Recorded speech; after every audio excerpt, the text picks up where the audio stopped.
నమస్కారం NSTV news కి స్వాగతం. నా పేరు సంధ్య. ముందుగా వార్తల్లోని ముఖ్యాంశాలు.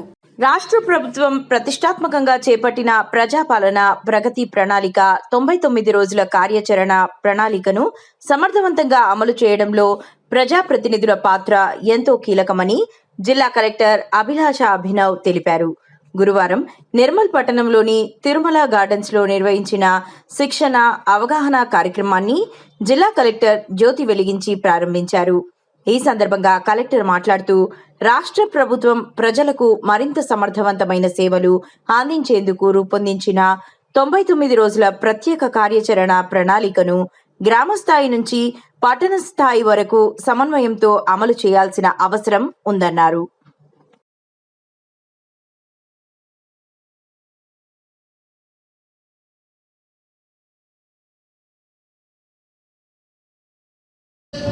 సో నేను మళ్ళీ కంటిన్యూ చేస్తా. చాలా మందికి డౌట్ ఉన్నాయి మీకు ఎందుకు ఇక్కడ పిలవడం జరిగింది. ఇది ఒక మంచిగా ఆలోచనతోటి మన ఆనరబుల్ సీఎం గారు మీకు ప్రాపర్గా అవగాహన గవర్నమెంట్ తరఫు నుంచి మనీ కల్పించాలి ఆ ఆలోచనతోటి మీకు ఈరోజు ప్రత్యేకంగా ఒక బ్యాగ్ కూడా ఇవ్వడం జరిగింది. ఆ బ్యాగ్లో మీ జీపీ ప్రొఫైల్, మీ వార్డ్ కౌన్సిల్ ప్రొఫైల్ కూడా ఇవ్వడం ఉన్నాయి.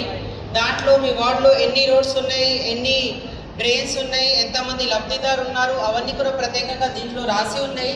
అంటే ఇది అవన్నీ మీకు ఒక సశక్తికరణ లాగే ఆలోచనతోటి చేయడం జరిగింది.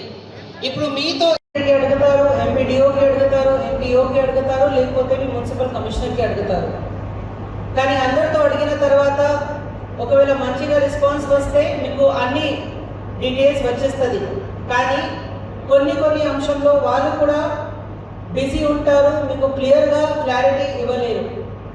కానీ ఇది అవన్నీ అనవసరంగా ఎందుకు, మంచిగా ఎన్నిక నుంచి వచ్చిన కొత్త వాళ్ళకి మనీ గవర్నమెంట్ నుంచి అవగాహన నిర్మల్ జిల్లాలో ప్రజాపాలన ప్రగతి ప్రణాళిక తెలంగాణ ప్రభుత్వం ముఖ్యమంత్రి రేవంత్ రెడ్డి గారు ఆదేశం ప్రకారం 99 రోజులు ప్రణాళిక పెట్టడం జరిగింది. ఈ అవగాహన సదస్సుకు వేదిక మీద ఉన్న జిల్లా పాలనాధికారి ఎప్పుడైతే ప్రజాప్రతినిధులు విలేజ్లో మీటింగ్ పెట్టుకుని సమస్యలు అడుగుతారు, ఇప్పుడు వచ్చే మనకు సమస్య మేడం ప్రభుత్వ దృష్టికి తీసుకుపోండి, డ్రింకింగ్ వాటర్ అందరికీ తాగటానికి నీళ్ళు కావాలా, mission Bhagiratha scheme totally failure ఉంది, ఇప్పుడే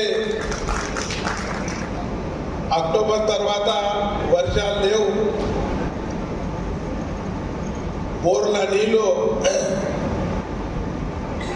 లేని సూరత్లో వస్తుంది. అది ప్రధానమైన సమస్య. ఇప్పుడు మనకు ఏప్రిల్ మేలో డ్రింకింగ్ వాటర్ సప్లై చేసేదే మన ప్రధానమైన ఉద్దేశం ఉండాలని మేడం గారికి ప్రభుత్వ దృష్టిలో తీసుకుపోవాలని సభా వేదిక మీద తెలియజేస్తున్నాను. అదేవిధంగా ఈరోజు రైతు సోదరులు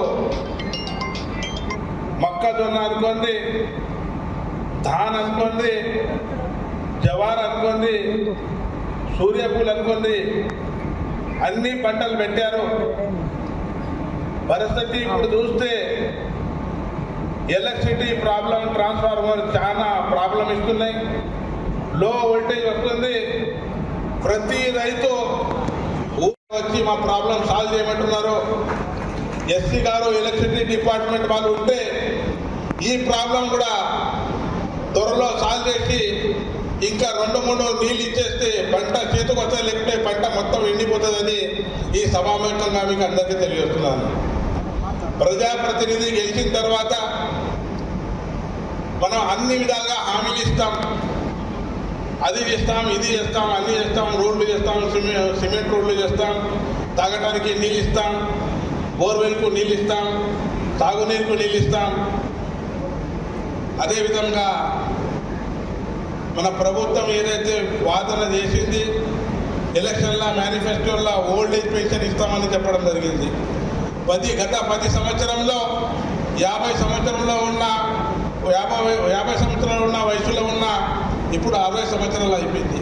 కానీ ఇంతవరకు ఓల్డ్ పెన్షన్ ఎవరికి రాలేదు. మా నిర్మల్ జిల్లాలో కాక తెలంగాణ రాష్ట్రంలో కూడా ఓల్డ్ పెన్షన్ రాలేదు. ఖచ్చితంగా ఈ ప్రజాపాలనలో మీరు ప్రభుత్వ దృష్టిలో తీసుకుపోయి ఓల్డ్ ఏజ్ పెన్షన్ ప్రతి వాళ్ళకు ఇవ్వాలని ఈ ప్రభుత్వం దృష్టిలో తీసుకుపోవాలని తెలియజేస్తున్నాను.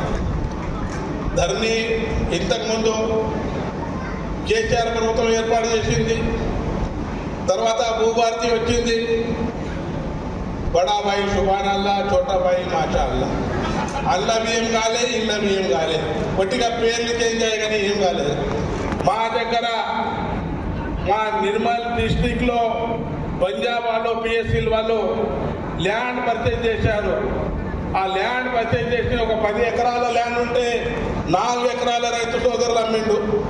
6 ఎకరాల రైతు సోదరులకు ఉండాలా లేదా? ఆ రైతు సోదరులకు 6 ఎకరాలు కూడా ధరణి పోర్టల్లో, భూభారతి పోర్టల్లో లేచిపోయింది. వాళ్ళకు మన ఇది రాక మన సంవత్సరానికి ఒకసారి రైతు బీమా రైతు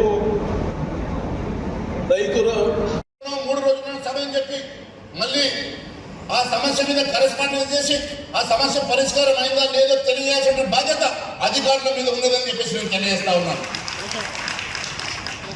అంతేకాదు ఈరోజు హెల్త్ ఇష్యూస్ లో కూడా మరి ఈరోజు ఉన్నటువంటి 10 సమస్యల్లో హెల్త్ ఇష్యూస్ కూడా మరి ఈరోజు పెట్టారు. అనేకమైనటువంటి పిహెచ్సి సెంటర్స్ ఉన్నాయి, ప్రైమరీ హెల్త్ సెంటర్స్ ఉన్నాయి, వెటర్నరీ సెంటర్స్ ఉన్నాయి. గ్రామాలు అభివృద్ధి చేసే బాధ్యత ఉండేది. ఈరోజు చాలా మంది బీజేపీ సర్పంచ్ ఉండొచ్చు, కాంగ్రెస్ సర్పంచ్ ఉండొచ్చు, కొంతమంది బీఆర్ఎస్ సర్పంచ్ ఉండొచ్చు. ఈ రోజు నువ్వు సర్పంచ్ అయిన తరని ప్రతి అపోజిషన్ క్యాండిడేట్ కూడా వచ్చి అరే మా సర్పంచ్ గారు నేను అతనికి వ్యతిరేకంగా పనిచేసిన ఈ రోజు నా వాడగడ్డలు తీసుకొచ్చి రోడేశారు. రేపు అతని నీ ఫేవరబుల్గా కావచ్చు, నీ వైపు పనిచేయడానికి సిద్ధం కావచ్చు. అది కేవలం ఎలక్షన్ వరకే ఆలోచన చేయాలి.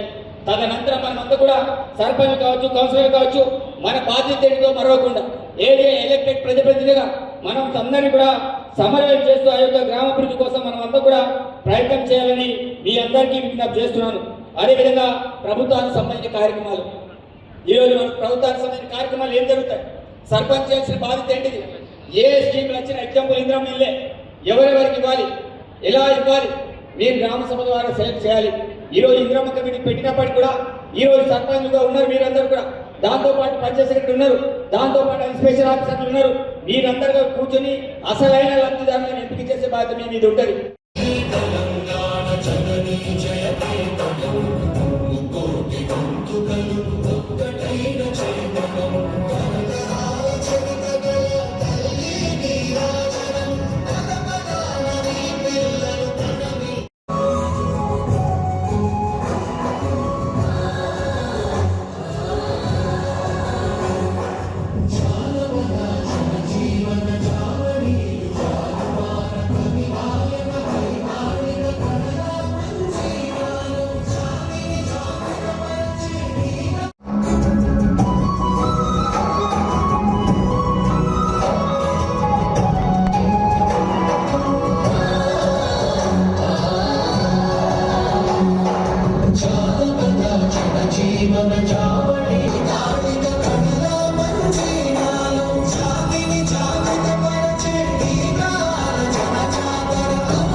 ఆహ్వానిస్తున్నాం.